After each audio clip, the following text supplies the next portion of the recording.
Hello बच्चों। बेटा जो आज के टॉपिक हम डिस्कस कर रहे हैं वो आपको न्यूमेरिकल में हेल्प करने वाले हैं। ठीक है, यहाँ पर अब इससे पहले हम डॉट और क्रॉस प्रोडक्ट की बात कर चुके हैं और आज जो टॉपिक है इसके बाद हम जो डिस्कस करेंगे वो हमारी रिलेटिव वेलोसिटी होगी। तो बीच में ये कुछ पॉइंट्स हैं इम्पोर्टेंट, वो मैं आज डिस्कस कर रही हूँ। ओके बच्चों, इसको आप अच्छे से समझे क्योंकि ये आपके बहुत से न्यूमेरिकल्स को इजी बनाएगा। और करना कैसे है इसको ध्यान से देखना बेटा।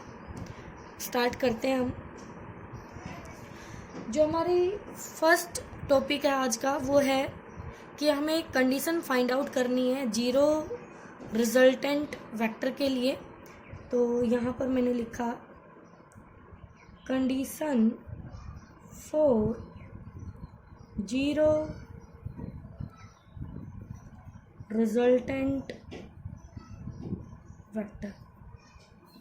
Condition for zero resultant vector.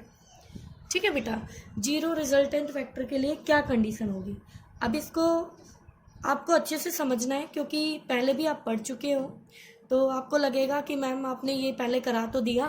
बिल्कुल बेटा, करा दिया है, उसी से ही आप वो कंडीशन बताने वाले हो।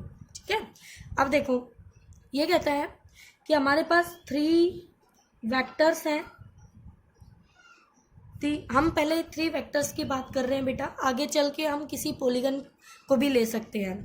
तो अब यहाँ पे 3 वेक्टर्स है, तो 3 वेक्टर्स से आपकी कोई भी जो आकृति है या कोई भी डिज़ाइन है वो एक ट्रायंगल का बनता है। ठीक है, तो ये कहता है कि अगर हमारे पास 3 वेक्टर्स हैं और वो किसी पॉइंट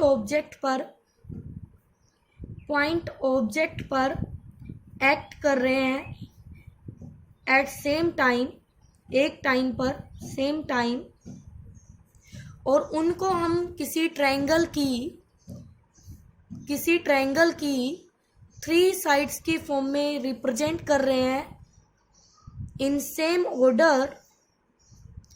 तो ये हो गया ओ पी क्यू, और यहाँ से ए वेक्टर, बी वेक्टर और ये सी वेक्टर हमने नाम दिया इसको।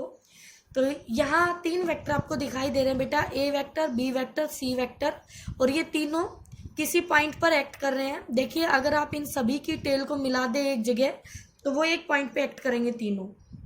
उन तीनों को अगर हम किसी ट्रायंगल की फॉर्म में ऐसे वो रिप्रेजेंट कर पा रहे हैं हम ट्रायंगल की साइड्स की फॉर्म में और सेम ऑर्डर में, तो उनका जो रिजल्टेंट होगा बेटा वो 0 होगा। क्या होगा बच्चों? 0 होगा। ये इनका रिजल्टेंट हमें 0 मिलेगा। ठीक है, जब हमें ऐसी कंडीशन मिलेगी तब हम क्या लिख सकते हैं, ध्यान से देखना। तब हम लिख सकते हैं यहाँ से this vector upon this side, यानी जो वेक्टर है उसके नीचे उसी की साइड, ये रेशियो बराबर होगा दूसरा वेक्टर उसके नीचे उसी की side P Q equal to this vector upon this side Q O. ये रिजल्ट हम लिख सकते हैं। ऐसा कब लिख सकते हैं? जो ऊपर मैंने आपको कंडीशन समझाई है वो कंडीशंस अगर फुलफिल होती है तो हम ये रिजल्ट यहाँ पर अप्लाई कर सकते हैं। अब कोई भी गिवन प्रॉब्लम होगी उसमें आपको ये दिया होगा कि number of vectors at a point, किसी ऑब्जेक्ट पर एक्ट कर रहे हैं किसी सेम टाइम पर और वो इक्विलिब्रियम में है। ध्यान से सुनना बेटा, इक्विलिब्रियम का मतलब है कि उस बॉडी के ऊपर नेट फोर्स एफ नेट 0 होगा। इक्विलिब्रियम का मतलब है वो बॉडी कहीं भी नहीं चल रही है, वो बॉडी रेस्ट में है, उस पर नेट फोर्स क्या है बच्चों? 0 है। ठीक है, इक्विलिब्रियम। ओके, अब सुनिए, यहां से ये रिजल्ट आपको मिला। अब मैं आपको यहां से समझाऊं तो देखना ध्यान से। ये जो आपने देखा है ये मैंने बनाया ए वेक्टर ओपी, फिर मैंने ये बनाया आपका बी वेक्टर क्यू, और इन दोनों का जो रिजल्टेंट आया वो था आर वेक्टर। बोलो बच्चों, था कि नहीं था? यस मैम था। तो आर वेक्टर इक्वल होता है ए वेक्टर प्लस बी वेक्टर के, सभी को पता है। क्योंकि मैम पढ़ा चुकी है आपको। ठीक है बेटा, अब देखो तो आर वेक्टर जो है वो इन दोनों का रिजल्टेंट है, तो क्या थोड़ी देर के लिए इसको भूल सकती हूँ? बिल्कुल मैम भूल सकते हो। अब यहाँ तीसरा वेक्टर सी वेक्टर क्या है? सी वेक्टर है, मैं इसके थोड़ा सा हट के दिखा रही हूँ बेटा, ये आपका ऐसे, ये सी वेक्टर है, ये वाला। अब अगर आप फोकस करें अच्छे से तो सी वेक्टर का मॉडुलस बराबर है आर वेक्टर के मॉडुलस, यानी दोनों मैग्नीट्यूड में बराबर है, और साथ के साथ सी वेक्टर अपोजिट है आर वेक्टर के। तो जब हमारे पास ये दोनों वेक्टर इक्वल एंड अपोजिट है तो क्या इन दोनों का जो रिजल्टेंट आएगा मेरे पास, इन दोनों का जो रिजल्टेंट आएगा, रिजल्टेंट होगा वो 0 होगा। यस मैम, तो बेटा वही तो बताया है, तो ये आप पहले पढ़ चुके हैं, बस इसको थोड़ा अलग नाम देके तो यहाँ से कंडीशन डिराइव कर ली हमने रिजल्टेंट वेक्टर के लिए, 0 रिजल्टेंट के लिए। तो यहाँ पर आपने 3 वेक्टर्स के लिए डिस्कस किया है बेटा, आप किसी भी पॉलीगन के लिए भी कर सकते हैं।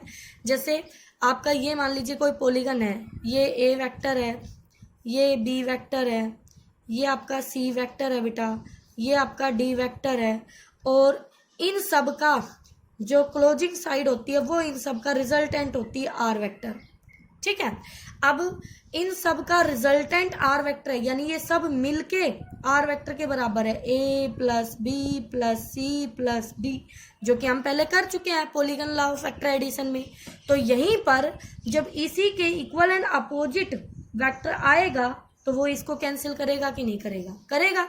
तो अपने आप अगर कोई नंबर ऑफ वेक्टर किसी पॉइंट ऑब्जेक्ट पर एक्ट कर रहे हैं एट ए सेम टाइम, तो और उनको हम किसी क्लोज पॉलीगन की साइड्स की फॉर्म में रिप्रेजेंट कर रहे हैं इन सेम ऑर्डर, तो उनका रिजल्टेंट 0 मिलेगा हमें। ओके बच्चों, ये था कंडीशन फॉर रिजल्टेंट वेक्टर। यहीं से इसी को यूज करके आगे हम एक थ्योरम डिस्कस करने वाले हैं, और थ्योरम का नाम है लेमीज थ्योरम, जो कि इम्पोर्टेंट है, एग्जाम में पूछी भी जाती है और न्यूमेरिकल सोल्व करने में भी हेल्प करती है। ठीक है, तो अब देखिए लेमीज थ्योरम क्या कहती है। लेमीज थ्योरम बड़ी आसान सी है बेटा। ये थ्योरम कहती है कि अगर हमारे पास 3 फोर्सेस सिंगल पॉइंट ऑब्जेक्ट पर, सिंगल पॉइंट ऑब्जेक्ट एक्ट कर रहे हैं एट ए टाइम, और वो इक्विलिब्रियम में, इक्विलिब्रियम को आप ऐसे भी लिख लेते हो या इक्विलिब्रियम को आप ऐसे भी लिख लेते हो, या आप कंप्लीट इक्विलिब्रियम, तो आप शॉर्ट में लिखते हैं या जैसे भी लिखते हैं। ठीक है, सुन लीजिए फिर से क्या कह रहा है। If 3 forces are acting at a point object at same time are in equilibrium, then the sign of force, then each force is directly proportional to the sign of angle between other 2 forces। यहाँ से समझ आएगा, मैं पहले आपको बना के दिखाती हूँ। ये पॉइंट ऑब्जेक्ट है, ये आपका पहला फोर्स है ए वेक्टर, ये आपका दूसरा फोर्स है बी वेक्टर, और ये आपका तीसरा फोर्स है सी वेक्टर। तो यहाँ से इस एंगल को मैंने नाम दिया अल्फा, इस एंगल को मैंने नाम दिया बीटा, और इस एंगल को मैंने नाम दिया गामा। ठीक है बेटा, दिखाई दे रहा होगा। तो यहाँ पर A vector, B vector and C vector क्या है? 3 फोर्सेस हैं। क्या है बच्चों? 3 फोर्सेस है जो एक्ट कर रहे हैं किस पर? एक पॉइंट ऑब्जेक्ट पर, और वो किस में है? इक्विलिब्रियम में है। किस में है? इक्विलिब्रियम में है। तब हम क्या लिख सकते हैं? हम लिख सकते हैं this force upon sine of angle between other 2 force. तो ये फोर्स ले रहे हैं तो 2 फोर्स बी और सी बचे बेटा, तो sine of alpha equal to this force, अब बी फोर्स लिया अपॉन में इसका एंगल बीटा है अदर 2 फोर्सेस के बीच में बीटा, दिस फोर्स अपॉन में साइन ऑफ गामा। बोलिए बच्चों, क्या आपको ये रिजल्ट लिखना समझ में आया? हमने ये रिजल्ट कैसे लिखा है? ठीक है बेटा, आपकी बुक में इसका प्रूफ दे रखा होगा, प्रूफ करने की जरूरत नहीं है बेटा, ये आपको अप्लाई करना आना चाहिए।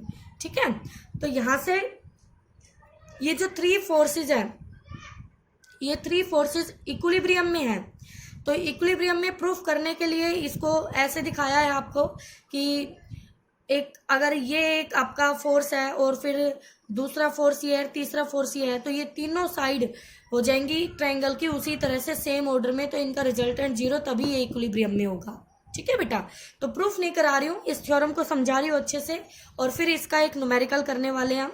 तो फिर से देख लीजिए, ये कहता है एट ए टाइम, एक टाइम पर अगर 3 फोर्सेस किसी पॉइंट ऑब्जेक्ट पर एक्ट कर रहे हैं तो, और वो बॉडी इक्विलिब्रियम में है, तब हम कह सकते हैं कि each force is directly proportional होगा, यानी कि फोर्स जो है वो डायरेक्टली प्रोपोर्शनल होगा sine of angle between other 2 force, यानी साइन ऑफ अल्फा। अल्फा यहाँ एंगल है और ये प्रोपोर्शनलिटी का सिंबल है। ठीक है, तो यहीं से a अपॉन में साइन अल्फा इक्वल टू करोगे तो एक कांस्टेंट आएगा, और हर एक में ऐसे ही लिखोगे b अपॉन में साइन बीटा कांस्टेंट, तो कांस्टेंट इक्वल, तो सभी को आप ऐसे इक्वेट कर दोगे, तो यहाँ से आपके पास ये लैमिस थ्योरम का रिजल्ट आ जाता है, जिसको आप न्यूमेरिकल्स में अप्लाई करोगे। अप्लाई कैसे करोगे? जब भी आप इसको अप्लाई करोगे तो आपको कोई भी एक ऐसी ट्रायंगल, जैसे मान लो थोड़ी देर के लिए ये एक ट्रायंगल है आपके पास, और इस ट्रायंगल में ये फोर्स A है, ये फोर्स B है और ये फोर्स C है। ठीक है बेटा, तो ये तीनों फोर्स हैं। ओके, अब ये बॉडी किस में है? इक्विलिब्रियम में है बच्चों, ये बॉडी इक्विलिब्रियम में है। तो देखो, अगर हमारे पास ये A है तो अदर 2 फोर्सेस के बीच जो एंगल बनेगा, अब ध्यान से देखना आपको, B और C के बीच एंगल, तो B की टेल यहाँ रखोगे तो B ऐसे आगे जाएगा, तो B और C में एंगल बनेगा ये। अब ट्रायंगल में एंगल गिवन होंगे आपको ये वाले एंगल, तो ये हो गया आपका अल्फा, ये हो गया आपका बीटा और ये हो गया आपका गामा। तो ये बाहर वाला एंगल बना आपका 180 माइनस अल्फा। ओके बच्चों, ऐसे ही बाकी के लिए हम करेंगे। तो हमें कैसे अप्लाई करना है कि हमें एक ऐसी ट्रायंगल ढूंढनी है जिसमें हमें वो फोर्सेस किसी साइड के पैरेलल नजर आए। ठीक है, तो जिन साइड्स के पैरेलल वो फोर्स हो, वो साइड मिलके अगर कोई ट्रायंगल बना रही है तो आप ये फॉर्मूला वहां अप्लाई कर सकते हैं। तो इस न्यूमेरिकल में आप देखेंगे कैसे हमने अप्लाई किया। ठीक है, तो देखिए बेटा, ये तो मैंने थ्योरम समझाई है, अब ये न्यूमेरिकल है आपका। यहाँ पर हमने क्या लिया है वो समझ लीजिए पहले, और बिल्कुल ईजी सा है। यहाँ आपके पास एक पेंडुलम का बोब है, और पेंडुलम की जो लेंथ है वो L है बेटा, गिवन है 50 सेंटीमीटर। बोब का मास गिवन है बच्चों 50 ग्राम। और अगर आप किसी पेंडुलम को ऐसे लटका दोगे कहीं से बांध के, तो यहाँ पर उसका mg नीचे लगेगा, वेट यानी कि, और टेंशन ऊपर होगी। बेटा ये सारे फोर्सेस जो है वो आपको यूनिट 3rd में ज़्यादा अच्छे से क्लियर होंगे, बट फिर भी आप इतना समझ सकते हैं यहाँ से। तो ये बॉडी किस में है? फिलहाल रेस्ट में है। अब हमने क्या किया, इस बॉडी पे एक फोर्स लगाया हॉरिजॉन्टल डायरेक्शन में, ये लगाया हॉरिजॉन्टली, देखो लिखा हुआ है अप्लाइड ए फोर्स हॉरिजॉन्टली। इस फोर्स को अप्लाई करके हम आगे ले गए तो हमें एक पोजीशन मिलेगी जहाँ पे बॉडी इक्विलिब्रियम में होगी, यानी नेट फोर्स उस पर 0 होगा। ठीक है, तो यहाँ पर B पॉइंट पे वो पोजीशन मिल गई जहां बॉडी इक्विलिब्रियम में है। अब B पॉइंट पे 3 फोर्सेस दिखाई दे रहे हैं, mg always vertically downward, F तो अप्लाइड है बेटा, और T टेंशन, बॉडी पे पेन और बॉडी से दूर, टेंशन दूर भगाओ, तो उसका यही फंडा है। तो आप 3rd यूनिट में बहुत ज़्यादा पढ़ोगे टेंशन, तो आपको घबराना नहीं है। ये तो मुझे लैमिस थ्योरम अप्लाई करनी थी, इसलिए मैं आपको यहाँ समझा रही हूँ। ऐसा ही क्वेश्चन आप वहाँ भी देखेंगे। ठीक है, तो 3 फोर्स दिख रहे हैं, टेंशन, फोर्स, mg, और एक ऐसी ही ट्रायंगल दिख रही है जो इन फोर्सेस के पैरेलल है। जैसे F के पैरेलल है BC, और mg के पैरेलल है OC, और T के पैरेलल है OB। तो ये वाली OCB एक ट्रायंगल बन गई जो इन तीनों फोर्सेस को इन साइड्स के पैरेलल रिप्रेजेंट कर रही है। ठीक है बेटा, निकालना क्या है बच्चों, ये कह रहा है कि हमें उस लोकेशन की दूरी बतानी है, हॉरिजॉन्टल दूरी, जहां पर वो इक्विलिब्रियम में आ जाए, यानी हमें BC कैलकुलेट करना है या CB कैलकुलेट करना है। तो कोई दिक्कत नहीं है, मुझे जो गिवन था वो मैंने लिखा, जो मेरा एम था वो मैंने लिखा। मैंने यहाँ पर लेमिस थ्योरम अप्लाई की। मैंने सबसे पहले ये फाइंड आउट किया एक ऐसी ट्रायंगल जो इन फोर्सेस के पैरेलल साइड्स रिप्रेजेंट करती है, तो वो मिली मुझे OCB। तो ट्रायंगल कौन सी मिली बच्चों? OCB ट्रायंगल मिली है मुझे।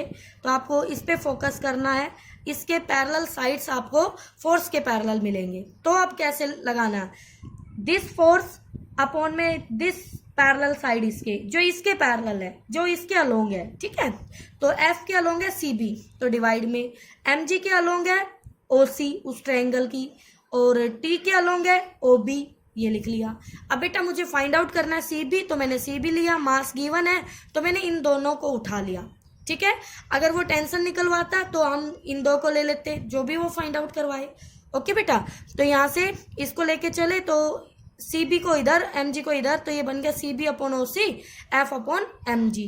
F की वैल्यू पुट की, MG की वैल्यू पुट की। बेटा जी यहाँ पर सारी वैल्यू CGS सिस्टम में गिवन है, तो मैंने इसको चेंज नहीं किया। न्यूमेरिकल में हमेशा ध्यान रखना है, एक ही सिस्टम को फॉलो करना है, चाहे CGS हो चाहे MKS हो यानी SI हो, ठीक है। तो यहाँ से इस रेशियो की वैल्यू आ गई 0.4। अब आपको घबराना नहीं है कि मैडम हम इस एंगल की वैल्यू कैसे देखेंगे, जैसे आपने आगे किया है। जैसे इसी ट्रायंगल में अगर हम देखें तो यहाँ से इसी ये राइट एंगल ट्रायंगल तो दिख ही रही है आपको, तो इस ट्रायंगल से CB का जो रेशियो है OC के साथ परपेंडिकुलर अपॉन बेस यानी टेंजेंट थीटा बनता है, और इस रेशियो की वैल्यू आई 0.4। तो थीटा यहाँ से आ गया 21 डिग्री 48 मिनट। अब आप कहोगे मैडम ये कैसे निकाले? तो बेटा हमारी बुक के पीछे एक टेबल गिवन होती है जहाँ पे हम इन एंगल्स की वैल्यू को फाइंड आउट कर सकते हैं, ठीक है। और जहाँ तक है एग्जाम में आपको वो इस तरह के डाटा देगा कि मैं आपको एक टेबल भेजूंगी, उस टेबल से आप इजीली वैल्यूज लिख पाओगे, ठीक है बेटा। तो आपको बिल्कुल नहीं घबराना है।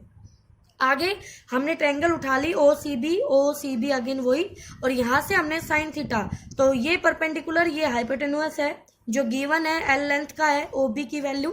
तो यहाँ से बेटा साइन थीटा हो गया this upon this CB upon OB, और मुझे CB चाहिए तो OB साइन थीटा, थीटा की वैल्यू यहाँ उठा के रखी, OB की वैल्यू रखी। तो यहाँ से वही फिर से टेबल से हम वैल्यू चेक कर लेंगे, और ये जो टेबल होती है ये एग्जाम में अलाउ होती है, आप वहाँ से देख सकते हैं, ठीक है। तो यहाँ से ये रिजल्ट आ गया आपका वो डिस्टेंस जो हमें फाइंड आउट करना था। तो आपको इन डाटा में नहीं उलझना है, आपको सिर्फ मेथड सीखना है कि ये मेथड कैसे अप्लाई किया, लेमिस थ्योरम कैसे अप्लाई करनी है, ठीक है बच्चों। तो इसको आप अच्छे से करें। अब मैंने आपको जो आज समझाया है वो रिजल्टेंट वेक्टर यानी जीरो रिजल्टेंट वेक्टर की कंडीशन समझाई है, और वहीं से आपको ये पता चला कि दो वेक्टर का अगर ये रिजल्टेंट है ये, ठीक है, तो इस वेक्टर और इस वेक्टर यानी A प्लस B जो है वो R के बराबर है। तो R के इक्वल एंड अपोजिट जो वेक्टर होगा, R के इक्वल एंड अपोजिट जो वेक्टर होगा जो इनको बैलेंस करेगा, उसको हम इक्विली ब्रांट वेक्टर कहते हैं। फिर से सुनो बेटा, जो C आया था आपका ABC लिया था ना, तो R वेक्टर माइनस C के बराबर था, तो दोनों मिलके क्या कर रहे थे, नेट जीरो दे रहे थे। तो जो C वेक्टर है, C वेक्टर क्या कहलाता है, इक्विली ब्रांट, यानी अगर कोई single vector number of vectors को बैलेंस कर देता है तो वो वेक्टर इक्विली ब्रांट वेक्टर कहलाता है, क्योंकि वो वेक्टर उन नंबर ऑफ वेक्टर्स के रिजल्टेंट के इक्वल एंड अपोजिट हमें मिलता है। ओके बच्चों, इसकी डेफिनेशन और वो टेबल एंगल वाली आपको मिल जाएगी जो आपने 9th 10th में बनाई होगी, ठीक है बच्चों। अगर फिर भी उस टेबल से रिलेटेड आपको कुछ पूछना हो तो आप पूछ सकते हैं। उस टेबल के बारे में एक चीज़ और बता देती हूँ, वहाँ पर दो नए एंगल ऐड किए हैं मैंने, 37 डिग्री और 53 डिग्री। तो यहाँ से एक परपेंडिकुलर ट्रायंगल बनाई आपने, और ये साइड अगर आपकी 4 है और ये आपकी 3 है तो ये आपकी 5 आती है, ठीक है। कैसे आती है आपको पता है, 4 का स्क्वायर 16, 3 का स्क्वायर 9, तो ये √25 और ये 5। ओके बेटा, तो यहाँ से अगर ये एंगल थीटा है तो हम फाइंड आउट करते हैं, साइन थीटा इक्वल टू होता है परपेंडिकुलर अपॉन में हाइपोटेन्यूज, तो यहाँ से एक ऐसी ट्रायंगल बनेगी, तो यहाँ आपको मिलेगा परपेंडिकुलर, तो इसको आप 3 ले लीजिए बेटा और इसको 4 ले लीजिए, ठीक है। तो यहाँ से जो साइन 37 डिग्री होगा वो मिलेगा 3/5 और जो साइन 53 डिग्री होगा वो मिलेगा आपको 4/5, ठीक है। क्योंकि साइन यहाँ पे थीटा आपका 37 है, तो ये आपका बन जाएगा sine 37 perpendicular upon hypotenuse 3/5। Okay बेटा, तो ये आपको याद रख लेनी है। जब हमारी क्लास लगेगी तो हम इसको फिर से अच्छे से समझा देंगे आपको कि कैसे आपको ये याद रखना है। ओके बच्चों।